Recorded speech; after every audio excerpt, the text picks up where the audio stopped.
really since the dawn of civilization, we've always had like very close connection to where our food is coming from. We've known the people that are growing our food, that are raising our food. And we're living at a point in time in the 21st century where there's such distance between us and what we buy at the grocery store. We think that something is fundamentally broken here. And so we really recognize this opportunity to strengthen that community and to strengthen that relationship between consumers and where their food is coming from. I'm Henry Arrowood. I'm the founder of Farmshare, and we're an online farmers market connecting food producers directly with consumers nationwide. My background is in e-commerce, so I had a lot of exposure to like the inner workings and the mechanics of how e-commerce industry worked. And during the pandemic, I left San Francisco and I moved to a cattle ranch in Montana.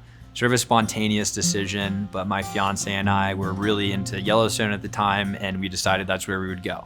And literally before and after my day job, talking with Shopify and Stripe, I was serving as a ranch hand on this ranch. So rolling out hay bales on horseback, tagging cattle, like the whole nine.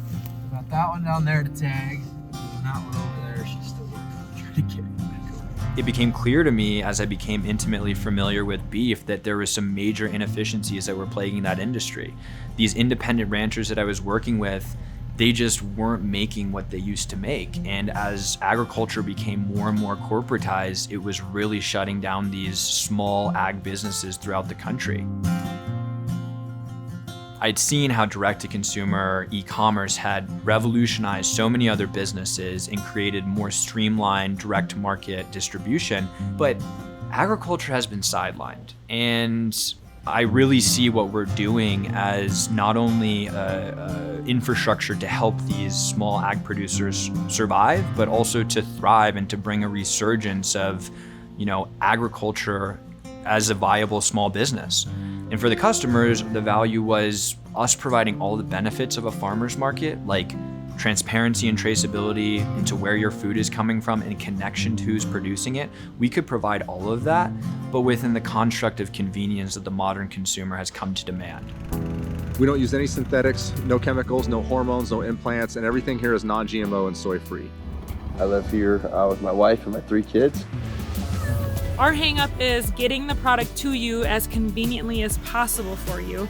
Bye. And that's where Farmshare comes in, because that relieves us of a lot of stress of figuring out how to market our product. I can spend more time out here with the cattle, doing what I love.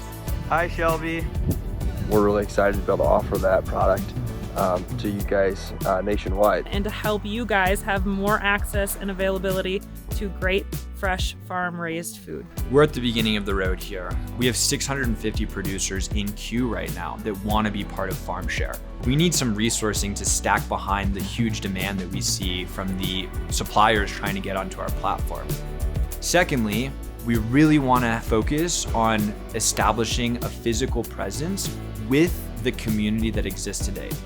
We want to be there with the producers and help them to direct those customers to their Farmshare store online. And so that they're not waiting just for that third Saturday of every month to connect with that customer, but they can connect with that customer at any time, anywhere. I was always the kid that was tinkering. I was always the kid that was ideating. I was always the kid that was thinking about how things could be different. I have a tattered past of side hustles and things that I tried and experimented with. I always knew that one of those was going to take off and become my full-time gig. The inception of Farmshare really came at the intersection of a lot of my working experience coinciding with this sort of random life experience I had moving to a ranch in Montana. And it was at the convergence of these two that I really felt uniquely positioned to make a difference and to really change and reshape the future of food.